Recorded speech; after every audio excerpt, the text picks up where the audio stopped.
তো আজকে আমরা সমুদ্রবক্ষের বিস্তৃতি এটা সম্পর্কে ডিটেলে আলোচনা করব। তো বিভিন্ন যে তত্ত্বগুলো রয়েছে জিওটেকটনিকের, বিভিন্ন সময় সেই তত্ত্বগুলো দেয়া হয়েছে এবং আমাদের সময়গুলো ধরে একটু সচেতন হতে হবে, কারণ একটা তত্ত্ব যখন বেরিয়ে আসছে সেটা কিন্তু তার পরবর্তী তত্ত্বগুলোকে প্রভাবিত করে। এখন এই সমুদ্রবক্ষের বিস্তৃতি এই তত্ত্বটা 1960-এ প্রকাশ হয়েছে। 60-এর প্রথম দিকে রবার্ট দিটস এবং হ্যারি হ্যামন্ড হেস এরা সমুদ্রবক্ষের প্রসারণ তত্ত্ব সেটা তারা দিয়েছিলেন। তো সময়টা কিন্তু 1960-র পরে 1962-তে হ্যারি হেস তিনি হিস্ট্রি অফ ওশেন বেসিন এই বইটা তিনি লিখছেন এবং সেটা কিন্তু 1962। অর্থাৎ এখানে বুঝতে হবে পাত সংস্থান তত্ত্ব কিন্তু অলরেডি তখন চলে এসেছে, পাত সংস্থান তত্ত্ব চলে এসেছে। সুতরাং এই যে বিষয়টা, এটাকে ব্যাখ্যা করা এটা কিন্তু তুলনামূলক অনেকটাই সহজ হয়ে গেছে। তো তিনি কি বলছেন, সামুদ্রিক শৈলশিরা বরাবর অ্যাস্থেনোস্ফিয়ার থেকে ম্যাগমা উঠে আসা এবং তার ফলে এই মধ্য আটলান্টিক শৈলশিরা, যেটা আটলান্টিক মহাসাগরকে পূর্ব পশ্চিম দুটো ভাগে ভাগ করেছে, সেটা একটা সামুদ্রিক পর্বত শৃঙ্খলের অংশ।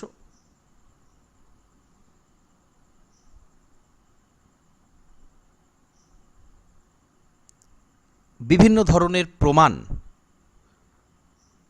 এই তত্ত্বের সাপেক্ষে তিনি উপস্থাপন করে তত্ত্বটাকে একটা নির্দিষ্ট রূপ দিয়েছেন।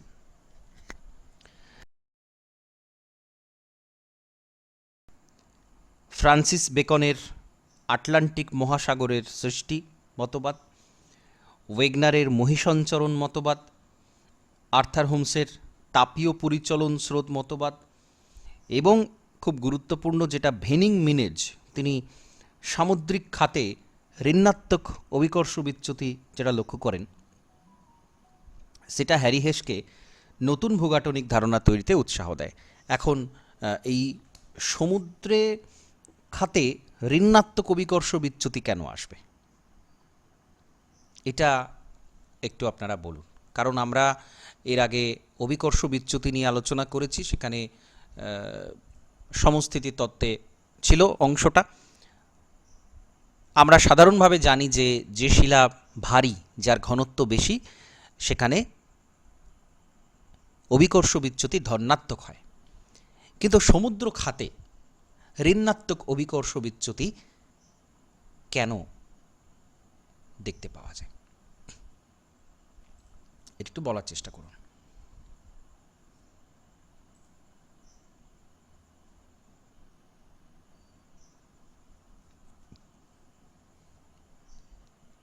হ্যালো,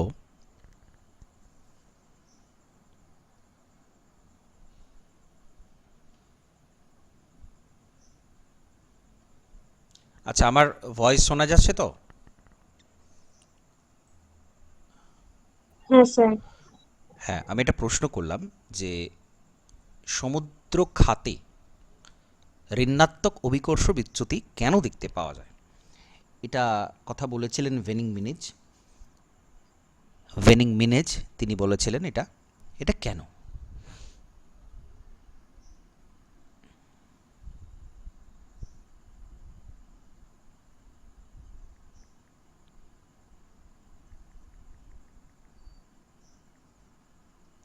জানা নেই স্যার। দেখুন, প্রথমত আগের দিন যেটা আলোচনা করেছি আমরা আইসোস্ট্যাসিতে, যে আহ, ঘনত্ব একটা খুব গুরুত্বপূর্ণ বিষয়,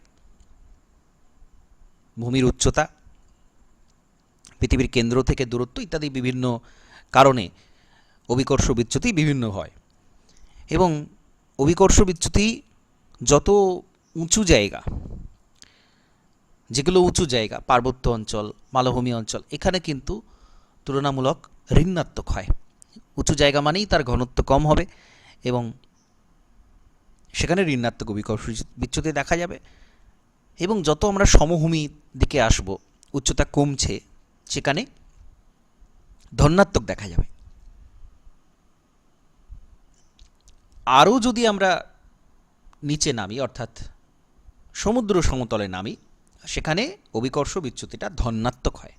কারণ সমুদ্র সমতল মানে কি, সেটা ভারী শিলা দিয়ে তৈরি, সেটা সীমা দিয়ে তৈরি। তো তাহলে ইন জেনারেল সেখানে কিন্তু ধনাত্মক অভিকর্ষ বিচ্যুতি দেখা যায়।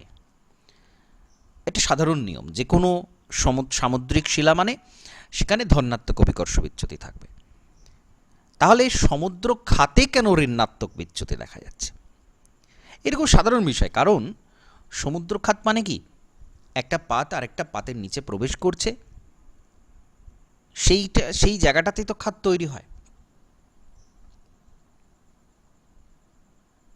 অথবা দুটো পাত বিপরীত দিকে সরে যাচ্ছে, সেখানেও কিন্তু মূলত ম্যাগমা বেরিয়ে এসে সেখানে শৈলশিরা তৈরি করে, কিন্তু খাতও কখনো হতে পারে।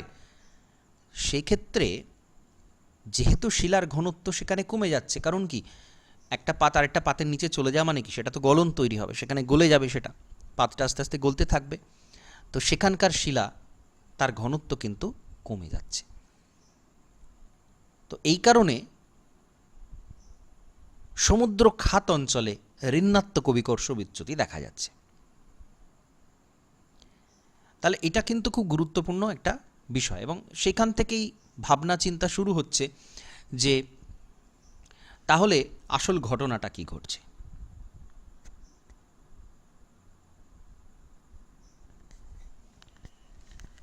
এখন এই সমস্ত ভাবনা থেকে আর পূর্ববর্তী যে সমস্ত ভৌগোলিকরা বা বিজ্ঞানীরা যে সমস্ত তত্ত্ব দিয়েছিলেন, সেটা ওই মহাদেশীয় সঞ্চরণ হোক বা পাত সংস্থান তত্ত্ব ইত্যাদি আগের তত্ত্বগুলো, সেটার উপর ভিত্তি করে এই সি ফ্লোর স্প্রেডিং থিওরিটা হ্যারি হেস তিনি প্রতিষ্ঠা করেছিলেন। এবার সমুদ্র তলদেশ সম্প্রসারণটা কেন হবে? মূলত বলা যায় যে প্রায় 18 কোটি বছর ধরে আটলান্টিক মহাসাগর সেটা আয়তনে বেড়েছে। উত্তর আমেরিকা এবং ইউরোপ পরস্পর থেকে দূরে সরে গেছে। একটা সময় তারা একসাথে ছিল। 18 কোটি বছর ধরে এটা চলছে। এখন কেন চলছে, কি কেমন কারণ রয়েছে এই সমুদ্রবক্ষ বিস্তার লাভ করছে? প্রথমত হচ্ছে পরিচলন স্রোত, যেটা হ্যারি হেস গ্রহণ করেছেন কার থেকে? পরিচলন স্রোতের কথা কে বলেছিলেন বলুন? Arthur Holmes. Arthur Holmes. তো আর্থার হোমসের যে পরিচলন স্রোত মতবাদ, সেই পরিচলন স্রোত মতবাদকে ঘিরে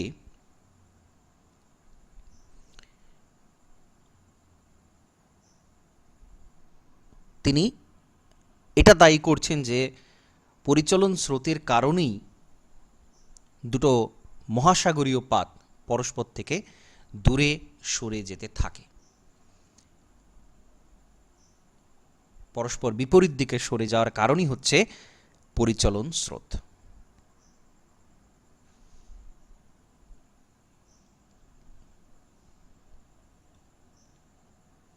তো এখানেও কিছুটা দেখানো আছে পরিচলন স্রোতের বিষয়টা, আপনারা জানেন। এখানে যদিও অন্তর্ধানের বিষয়টা দেখানো আছে, তো পরিচলন স্রোত আমরা এখান থেকে ওই যে অ্যাস্তনোস্ফিয়ার রয়েছে, অ্যাস্তনোস্ফিয়ারে উত্তপ্ত যে জায়গা, সেখান থেকে ওপর দিকে মানে এইখানে গলে যাচ্ছে, অংশটা গলে ওপর দিকে উঠছে, সেটা আবার কিছুটা শীতল হয়ে আবার নিচে নামছে, এই যে একটা সেল তৈরি হচ্ছে, এটাকে বলা হচ্ছে পরিচলন স্রোত। এটা একটা কারণ। দ্বিতীয় কারণ হচ্ছে পাত। সামুদ্রিক পাত বিপরীত দিকে সরে যাচ্ছে, লাভা বেরিয়ে আসছে এবং তার প্রেসারে চাপের কারণেও কিন্তু দুদিকের পাতগুলো আরও বিপরীত দিকে সরে যাচ্ছে, ফলে সমুদ্রবক্ষের বিস্তৃতি হচ্ছে। এখন এই অধ্যায়ের মূল যে বিষয়বস্তু সেটা কিন্তু এর প্রমাণগুলো, সমুদ্রবক্ষের বিস্তৃতির যে প্রমাণগুলো আছে সেটা খুব গুরুত্বপূর্ণ। গতকাল কিছু গুরুত্বপূর্ণ একটা বিষয় আলোচনা করেছি, আজকেও আপনাদের আমি একটা পোর্শন দিলাম, সেটা হচ্ছে ওই পুরাচুম্বকত্ব, প্যালিওম্যাগনেটিজম।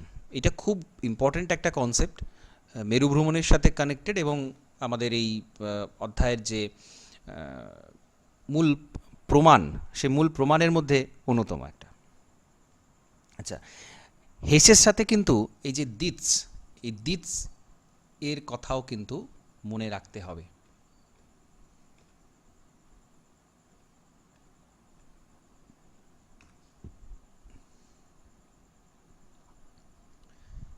নামটা মনে রাখবেন,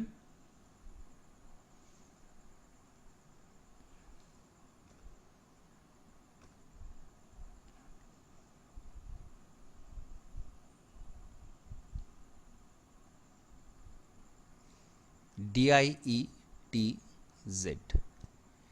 দিৎস।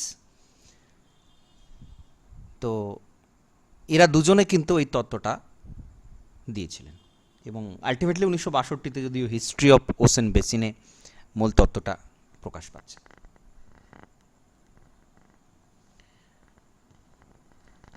এবার আমরা পরপর মূল বিষয়টা আলোচনা করব যে কিভাবে এই তত্ত্বটা প্রমাণ করা হয়েছে বা কী কী প্রমাণ পাওয়া গেছে। প্রথমত, আগ্নেয় শিলার বয়স, এটা খুব গুরুত্বপূর্ণ এবং খুব ইজি একটা বিষয় যে আমরা এইখানে দেখতে পাচ্ছি শৈলশিরা, এদিকে একটা পাত বিপরীত দিকে সরে যাচ্ছে, এদিকে একটা পাত বিপরীত দিকে সরে যাচ্ছে, দুটো বিপরীত দিকে পাত সরে যাচ্ছে, এখানে ম্যাগমা লাভা হিসেবে প্রবাহিত হচ্ছে সমুদ্র বক্ষে। তো আমরা যত বেশি দূরে যাব, অর্থাৎ এই জায়গাতে যদি আমরা নমুনা সংগ্রহ করি দূরবর্তী এলাকাতে, সেটা দেখা যাবে যে আগ্নেয় শিলার বয়সটা বেশি, আবার এখানে আগ্নেয় শিলার বয়সটা কম। তো বয়স দেখে আমরা বুঝতে পারি যে এই নতুন আগ্নেয় শিলা যখন বেরোচ্ছে, নতুন অগ্নুৎপাত যখন হচ্ছে, তখন সেটা নবীন থাকছে, কিন্তু তারপরে আবার নতুন করে বেরোচ্ছে আগ্নেয় পদার্থ, তাহলে সেটা কিন্তু দূরে সরে যাচ্ছে। দূরে সরে যাচ্ছে মানেই তাহলে এটা প্রসারিত হচ্ছে বলেই তো এটা দূরে সরে যাচ্ছে। তো এটা খুব সিম্পল ব্যাপার যে আগ্নেয় শিলার বয়স দেখে আমরা বলতে পারি সমুদ্রবক্ষ বিস্তৃত হচ্ছে। তো এটা খুব গুরুত্বপূর্ণ এবং খুব ইজি একটা প্রমাণ। এখন এই শিলার বয়সটা কিন্তু রেডিওমেট্রিক পদ্ধতিতে নির্ণয় করা হয়। এবার সেটা দেখে এটা একটা বিষয় যে পুরাতন। আর একটা বিষয় কি, মোটামুটি 18 কোটি বছর আগের কোনো শিলা সেটা কিন্তু এখানে পাওয়া যাচ্ছে না, মানে সমুদ্র তলে 18 কোটি বছর আগের কোনো শিলার অস্তিত্ব নেই। এখন এই বিষয়টা কেন হবে? কেন আমরা 18 কোটি বছর আগের শিলা সমুদ্রের নিচে পাবো না? কেন পাবো না? কারণ পৃথিবীর বয়স অনেক পুরাতন, অনেক প্রাচীন পৃথিবীর বয়স, তাহলে আমরা কেন সেখানে আরও পুরাতন শিলাটা পাচ্ছি না? এর কারণ এটাই যে এই যে ভূত্বক তৈরি হচ্ছে, নতুন ভূত্বক তৈরি হচ্ছে এবং পুরাতন ভূত্বকটা কিন্তু এখানে যে মহাদেশীয় পাত রয়েছে সেই মহাসাগরীয় পাতটা মহাদেশীয় পাতের নিচে ঢুকে যাচ্ছে। তার ফলে পুরাতন ভূখণ্ড সেটা কিন্তু আর আমরা পাচ্ছি না। এটা যেমন একটা প্রসারণ সংক্রান্ত প্রমাণ, এটা কিন্তু একটা অন্তর্ধান সংক্রান্ত প্রমাণ যে আমরা এইখানে সমুদ্রবক্ষে 18 কোটি বছর আগেকার কোনো শিলা পাচ্ছি না, কারণ সেটা নষ্ট হয়ে গেছে, সেটা কোনো না কোনো মহাদেশীয় পাতের নিচে মহাসাগরীয় পাতটা ঢুকে গেছে, তার ফলে সেটা নষ্ট হয়ে যাচ্ছে। তাহলে এটা আর একটা প্রমাণ হিসেবে দেখা হয়। আচ্ছা, এই গায়টের কথা আমি আগে আলোচনা করেছি এবং সেখানে আমি জিজ্ঞাসা করেছিলাম আপনাদের যে গায়টটার শীর্ষদেশটা কেন সমতল এবং গায়টটা কি প্রমাণ হিসেবে আমরা ব্যবহার করতে পারি। তো গায়ট, এই যে এখানে ছবিটা দেয়া রয়েছে, গায়টের প্রথম অবস্থানটা কিন্তু ছিল এরকম। গায়ট হচ্ছে একটা আগ্নেয় পাহাড় বা আগ্নেয় পর্বত যেখান থেকে অগ্নুৎপাত হয়। এখন এটা কিন্তু এক সময় এই যে সমুদ্র সমতল, সমুদ্রের জল তার উপরে ছিল। সমুদ্র তরঙ্গের আঘাতে এটা কিন্তু ক্ষয়প্রাপ্ত হয় এবং এর শীর্ষদেশটা সমতল হয়ে যায়। সমুদ্র তরঙ্গের আঘাতে এর শীর্ষদেশ সমতল হয়ে যায়। এখন যেহেতু সমুদ্র তরঙ্গের আঘাতে সমতল হয়েছে, তাহলে এটা সমুদ্রের উপরে থাকার কথা, মানে সমুদ্র সমতলের কাছাকাছি থাকার কথা। কিন্তু এর যে অবস্থান সেটা দেখা যাচ্ছে অনেক বেশি গভীরতাতে আমরা এটাকে দেখতে পাচ্ছি। অনেক বেশি গভীরতাতে আমরা গায়টকে দেখতে পাচ্ছি। এখন এই নিচে নেমে যাওয়ার কারণটা কি, অনেক গভীরতাতে কি করে গেল এটা? তো এখান থেকে প্রমাণিত হয় যে গায়টগুলো কিন্তু ধীরে ধীরে নিচের দিকে নামছে, অর্থাৎ পাতের অন্তর্ধানের সাথে সাথে গায়ট কিন্তু নিচের দিকে নামছে, সেই কারণেই কিন্তু এটা নিচে চলে যাচ্ছে। অর্থাৎ এক সময় দেখা যাবে এই পাতটা যখন উপরে, তখন এরকম সমতল শীর্ষ বিশিষ্ট ওই পাহাড়টা তখন এখানে ছিল। তারপরে এটা যত নিচের দিকে পাতটা যাচ্ছে এর অবস্থানটাও কিন্তু নিচে নিচে নিচে চলে যাচ্ছে। তাহলে এইভাবে কিন্তু অন্তর্ধারের কারণে গায়ট ধীরে ধীরে অনেক নিচে চলে যাচ্ছে এবং আমরা গায়টকে খুঁজে পাচ্ছি সমুদ্র সমতল থেকে অনেক অনেক গভীরে। তাহলে এটা আরেকটা প্রমাণ যে বিস্তৃতি হচ্ছে। আচ্ছা, এই পুরা চুম্বকত্বটা হচ্ছে এই অংশের বা সমুদ্রবক্ষ বিস্তৃতির তত্ত্বের একটা খুব গুরুত্বপূর্ণ অংশ। এখন এটা এফ জে ভাইন এবং ডিএইচ ম্যাথিউস 1936 নাগাদ এই পুরাচুম্বকত্ব বিষয়টা তারা ব্যাখ্যা করেছিলেন 1936, অর্থাৎ সমুদ্রবক্ষের বিস্তৃতি প্রকাশ হওয়ার অনেক আগে তারা কিন্তু এই তত্ত্বের কথা বলে গেছেন। এখন এই বিষয়ে কি বলা হচ্ছে, আমরা এটাকে বলছি প্যালিওম্যাগনেটিজম, পুরাকালীন চুম্বকত্ব। পুরাকালের চুম্বকত্ব কেন? কারণ এখনকার যে চুম্বক মেরু, বর্তমান সময়ের যে চুম্বক মেরু, সেটা কিন্তু পুরাতন সময়ে একই দিকে ছিল না, পাল্টেছে।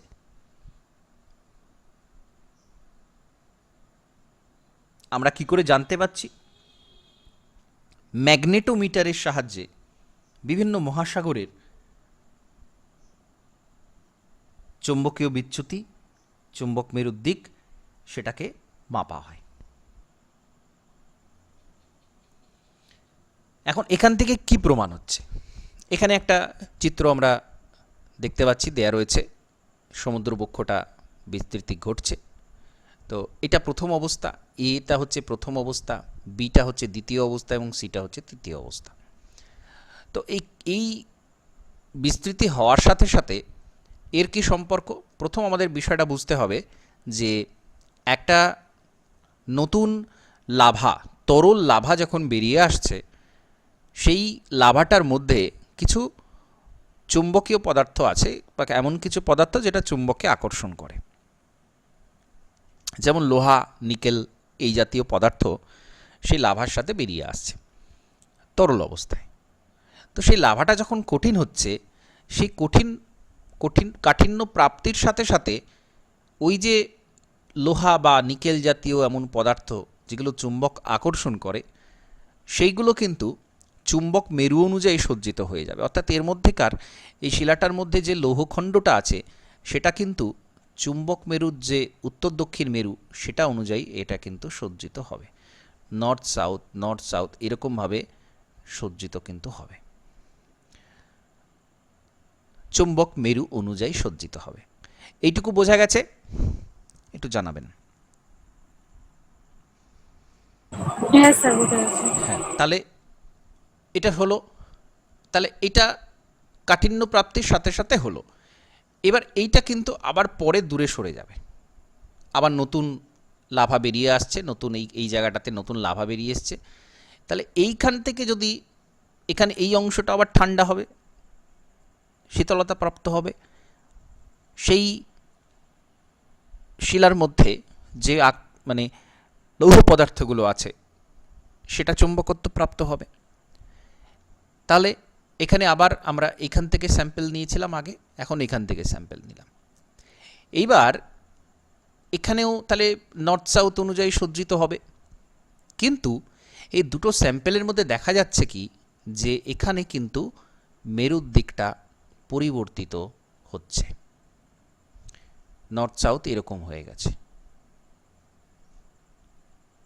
এই দুটো জায়গাতে আলাদা।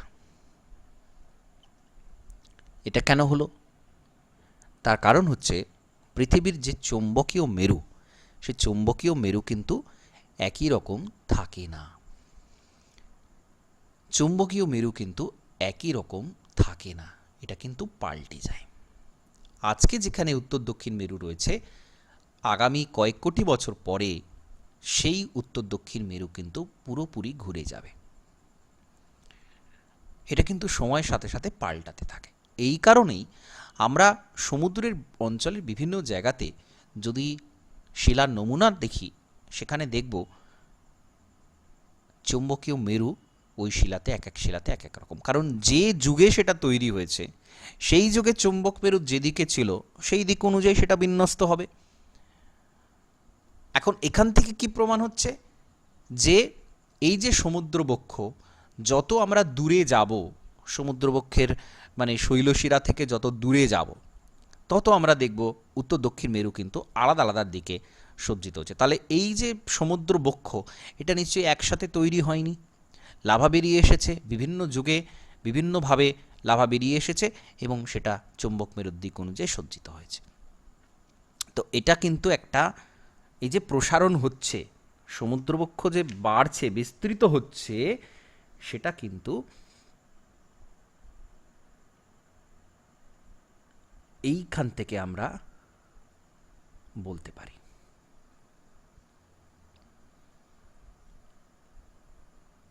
এখনো পর্যন্ত পৃথিবীতে প্রায় বলতে পারি আমরা 200 বার এরকম পৃথিবীর চুম্বক ক্ষেত্র দিক পরিবর্তন হয়েছে।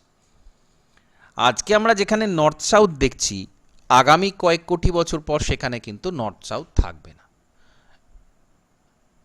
এখন আমরা পৃথিবী, এটা হচ্ছে ট্রু নর্থ, উপর দিক নর্থ, এখানে সাউথ, এদিকে ইস্ট, এদিকে ওয়েস্ট, এটা দেখতে পাচ্ছি। এটা হচ্ছে ট্রু নর্থ, মানে পৃথিবীর ম্যাগনেটিক পোল যেদিকেই থাকুক না কেন আমরা এটা এরকমভাবে দেখি, কিন্তু অ্যাকচুয়ালি পৃথিবীর উত্তর দক্ষিণ মেরু কিন্তু বিভিন্ন সময় বিভিন্ন পাল্টে যায়। ধরা যাক এখানে এটা হচ্ছে ম্যাগনেটিক নর্থ, আবার দেখা যাবে কয়েক কোটি বছর পরে এইখানে নর্থ হয়ে গেছে, এখানে সাউথ হয়ে গেছে, আবার কয়েক কোটি বছর দেখা যাবে পরে এখানে নর্থ, এখানে সাউথ হয়ে গেছে। তো এই পরিবর্তনটা কিন্তু চক্রাকারে এই পরিবর্তনটা কিন্তু ঘটতে থাকে। এই কারণেই শিলার মধ্যেও চৌম্বক পদার্থের বিন্যাসটা কিন্তু এক এক রকমের দেখতে পাই আমরা। তাহলে এটা কিন্তু সমুদ্রবক্ষ যে বাড়ছে, আমরা ওই শিলার নমুনা দেখেই এটা বুঝতে পারি যে বিভিন্ন যুগে ওই অংশটা কিন্তু তৈরি হয়েছে। তার মানে কি সমুদ্র না বাড়লে আমরা তো এরকম দেখতে পেতাম না, আমরা একটা ফিক্সড জিনিস পেতাম যে এটা এরকম ছিল, এই শিলা এখানেই ছিল, এখানে এটা দেখতে পাচ্ছি আমরা। কিন্তু সেরকম নয়, সমুদ্রবক্ষ বাড়ছে বলেই এই জিনিসটা কিন্তু আমরা বিভিন্ন জায়গায় বিভিন্ন রকম দেখতে পাচ্ছি। এটা বোঝা গেছে কি? হ্যাঁ স্যার। হ্যাঁ, কারো অসুবিধা থাকলে বলবেন, এটা খুব গুরুত্বপূর্ণ একটা কনসেপ্ট এবং এটা কিন্তু কারা দিয়েছিলেন, কে কে এই এই তত্ত্বের কথা বলেছেন বললাম?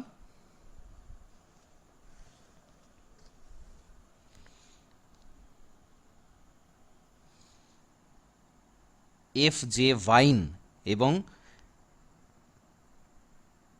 WH ম্যাথিউস, DH ম্যাথিউস, ঠিক আছে, DH ম্যাথিউস এবং এফ জে ভাইন, এরা 1936 নাগাদ এই পুরাচুম্বকীয় তত্ত্বটাকে তারা দিয়েছিলেন, পুরাচুম্বকীয় তত্ত্ব তারা ব্যাখ্যা করেছিলেন। ঠিক আছে, আচ্ছা, এবার হচ্ছে মাইনিং, গভীর সমুদ্রের খনন। এখানে আমরা দেখতে পাচ্ছি এই যে বিভিন্ন জাহাজ রয়েছে, বিভিন্ন জাহাজ তারা খনন কাজ করছে, খুঁড়ছে, এবং খোঁড়ার ফলে তারা কিন্তু নমুনা সংগ্রহ করে নিচ্ছে। এই যে সমুদ্র অঞ্চলে বিভিন্ন জায়গার মূলত শৈলশিরার আশপাশের যে অংশ, সেখান থেকে তারা নমুনা সংগ্রহ করছে। এখানে দুটো বিষয় গুরুত্বপূর্ণ, একটা হচ্ছে জয়েডিস। জয়েডিসটা কি না, joint oceanographic institute for deep earth sampling, joint oceanographic institute for deep earth sampling. Deep earth sampling মানে এই পৃথিবীর অভ্যন্তরভাগ থেকে, পৃথিবীর গভীরে গিয়ে বিভিন্ন স্যাম্পেল নমুনা সংগ্রহ করে সেটাকে পরীক্ষা করা। তো তার জন্যে গ্লোমার চ্যালেঞ্জার জাহাজ আটলান্টিক মহাসাগরে পাঠানো হয়, আটলান্টিকের নিচের অবক্ষেপ শিলার নমুনা সংগ্রহ করে, এবং সেটাও দেখা যাচ্ছে যে শৈলশিরা থেকে যত দূরে যাওয়া যায় তত অবক্ষেপের গভীরতা এবং বয়স বাড়তে থাকে। শৈলশিরার কাছের যে অবক্ষেপ সেখানকার বয়স বেশি, সেখানকার বয়স কম, আর যত বেশি আমরা উপকূলের দিকে এগিয়ে যাব তত কিন্তু দেখব বয়সটা বেশি। তাহলে নতুন শিলা তৈরি হচ্ছে শৈলশিরার কাছে, পুরাতন শিলা পেছন দিকে সরে যাচ্ছে, তো পেছন দিকে সরে যাচ্ছে মানেই সেটা বিস্তৃতি হচ্ছে, নালে পেছন দিকে সরতো না। তো এটা কিন্তু গ্লোমার চ্যালেঞ্জার জাহাজে অবক্ষেপটা সংগ্রহ করা হয়। আমরা যেটা প্রথমে দেখলাম সেটা ছিল আগ্নেয় শিলার বয়স, আর এটা হচ্ছে অবক্ষেপের বয়স। ওপরে যে সঞ্চয়, যে অবক্ষেপ, সেই অবক্ষেপের বয়সটাও দেখা যাচ্ছে শৈলশিরার কাছে নবীন, শৈলশিরা থেকে দূরে প্রাচীন। তাহলে এটা একটা গুরুত্বপূর্ণ বিষয় যেটাকে সমর্থন করছে। আর শৈলশিরার মাত্র 2 কিলোমিটারের মধ্যে তীব্র তাপপ্রবাহ পাওয়া গেছে, অর্থাৎ সমুদ্রবক্ষের যে আটলান্টিকের যে শৈলশিরা, সেই শৈলশিরার আশপাশে টেম্পারেচার অনেক বেশি। কারণটা আমরা জানি, সেখানে লাভা বেরিয়ে এসে ভূখণ্ড তৈরি করছে, নতুন ভূখণ্ড। তাহলে এটা হচ্ছে এখানকার গুরুত্বপূর্ণ বিষয়। আচ্ছা, ভূমিকম্প। ভূমিকম্পের কেন্দ্র সাধারণত 16 কিলোমিটারের মধ্যে ম্যাক্সিমাম, দ্বিতীয় মধ্যম হচ্ছে 300 কিলোমিটারের মধ্যে, এবং সবচেয়ে গভীর 700 কিলোমিটার। তো এই যে 700 কিলোমিটারের গভীরতা ভূমিকম্প, তার মানে কি সেটা গুরুমণ্ডলের ভেতরে চলে যাচ্ছে। এত গভীরতায় ভূমিকম্প কেন হবে, কি করে হবে? কারণ পাত ওখানে প্রবেশ করে গেছে, পাত ভেতরে ঢুকে গেছে। তো একটা সামুদ্রিক পাত ভেতরে চলে যাচ্ছে মানে কি, তাহলে সেটা ঠেলে ভেতর দিকে পাঠিয়ে দিচ্ছে, আবার নতুন ভূত্বক তৈরি হচ্ছে, সেটা ভেতরে চলে যাচ্ছে, তবেই তো আমরা 700 কিলোমিটার গভীরতাতে ভূমিকম্প পাবো। এখানে কিন্তু সেই ঘটনা দেখা যাচ্ছে।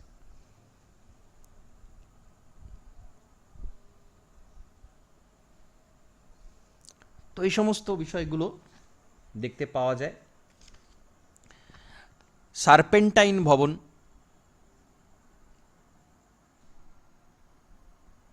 মহাসাগরীয় যে ভূত্বক, সেখানে আমরা পেরিডোটাইট শিলা পাই, পেরিডোটাইট শিলা, যেটা সার্পেন্টাইন খনিজ দিয়ে তৈরি, এবং যেটা কিনা ভূঅভ্যন্তরে ভাগ ছাড়া সম্ভব নয়। অর্থাৎ এটা কিন্তু ভূঅভ্যন্তরের গলিত ম্যাগমা, সেখান থেকে এই ভূখণ্ডটা তৈরি হয়েছে, না হলে কিন্তু এই সার্পেন্টাইন খনিজযুক্ত পেরিডোটাইট শিলাটা পাওয়া যেত না মহাসাগরে। তাহলে এটা 25% জল কিন্তু এই সার্পেন্টাইনের মধ্যে থাকে, যেটা ভূঅভ্যন্তরস্থ অ্যাস্থেনোস্ফিয়ার থেকে তৈরি হয়। আচ্ছা, জয়েডিসের কথা বললাম, আরেকটা এখানে গুরুত্বপূর্ণ, সেটা হচ্ছে কি ফেমাস। ফেমাস হচ্ছে French American mid ocean under sea study. 1971 এটা ফ্রান্স এবং আমেরিকা যুক্তরাষ্ট্র তারা সহযোগিতার মাধ্যমে আটলান্টিক শৈলশিরা 2 থেকে 3 কিলোমিটার গভীর পর্যন্ত গিয়ে সেখানে কিন্তু তারা তথ্য সংগ্রহ করে, যেখানে আরও এই সমস্ত বিষয় যেগুলো আমরা আলোচনা করলাম সেগুলোর সমর্থনে অনেক তথ্য পাওয়া যায়।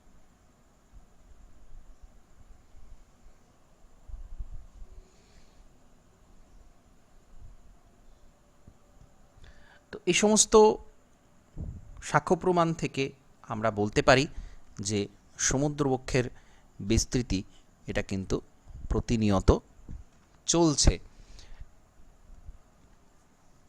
গ্র্যাভিটি অ্যানোমালির কথা আগে বলেছি। আচ্ছা, ট্রান্সফর্ম চ্যুতি। ট্রান্সফর্ম চ্যুতিটা কি?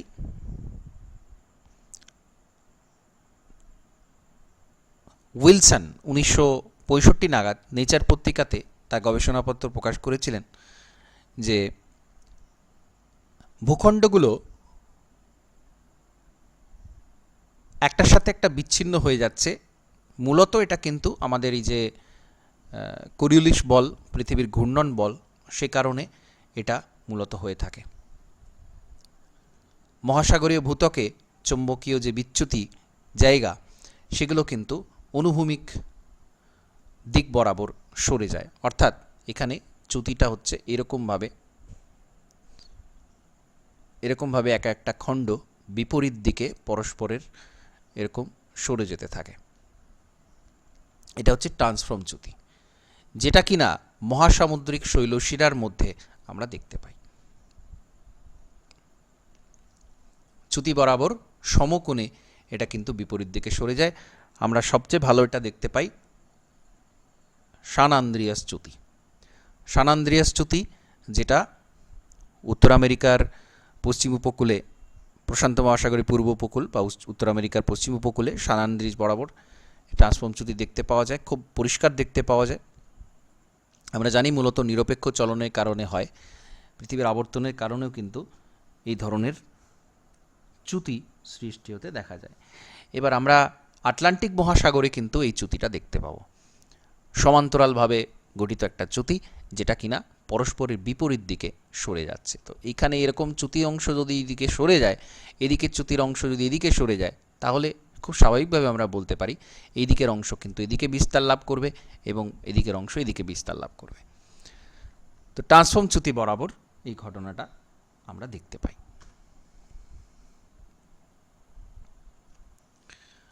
তো সমালোচনা যদিও আছে যে বিভিন্ন তত্ত্ব যে যেহেতু এটা প্রসারিত হয়ে এটা কোথায় যাচ্ছে, তো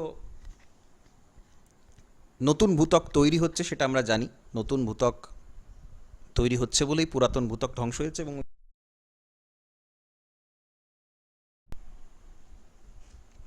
আগের কোনো শিলার অস্তিত্ব কিন্তু সমুদ্রের মধ্যে আমরা দেখতে পাই না।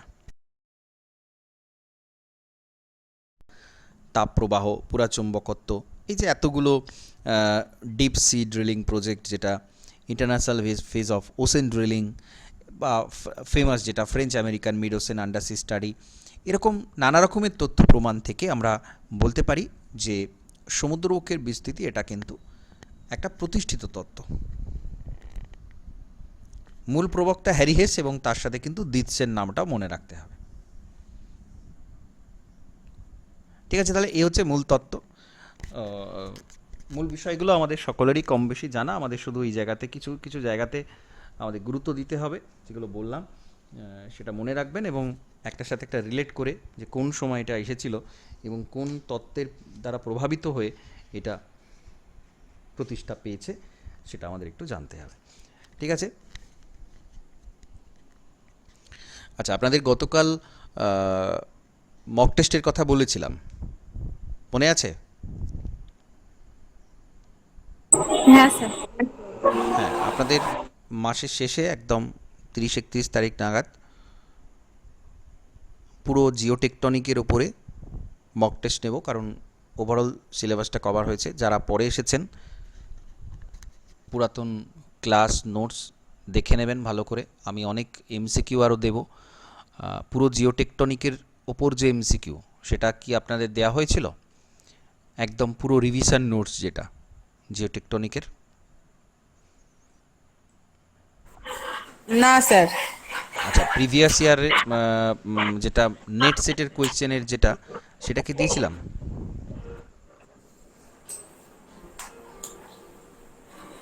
যাই হোক, না আমি আরেকবার ওগুলো শেয়ার করে দেবো, আরও এমসিকিউ দেবো। আপনারা কিন্তু খুব ভালো করে এটা রিভিশন করবেন। আমি এই আগের পরীক্ষাটাতে ইন্ডিয়ান জিওগ্রাফি আর এনভায়রনমেন্টের পোর্শন দিয়েছিলাম, ওটা আমি রাখবো না, কারণ একটা টপিকের ওপর ভালো করে ফোকাস করুন। জিওটেকটনিকটা, শুধু জিওটেকটনিকের উপরে আমি কিন্তু মক টেস্টটা নেব। তো খুব ভালো করে আপনারা এটা রিভিশন করবেন, আর ডেইলি ডিসকাশনের মধ্যেও কিন্তু এটা রাখবেন। আর বিভিন্ন টপিকে যদি মনে হয় যে এমসিকিউ প্রয়োজন বা কোনো কিছু প্রয়োজন আছে, সেটা আমাকে জানাবেন, আমি সেগুলো কিন্তু প্রোভাইড করে দেব। আপনাদের কাজ হচ্ছে এগুলোকে খুব ভালো করে প্র্যাকটিস করা, ডেলি প্র্যাকটিস করা, এমসিকিউগুলো পড়া, কনসেপ্টগুলো ক্লিয়ার করা। কোথাও সমস্যা হলে সেটা অবশ্যই জানাবেন আমাকে, বা যদি কোনো কিছু মনে হয় যেটা এরকম হলে ভালো হতো, সেটাও আমাকে পার্সোনালি জানিয়ে দেবেন। ঠিক আছে, তাহলে আজকে ক্লাসটা এখানে কমপ্লিট করছি। নমস্কার, ধন্যবাদ।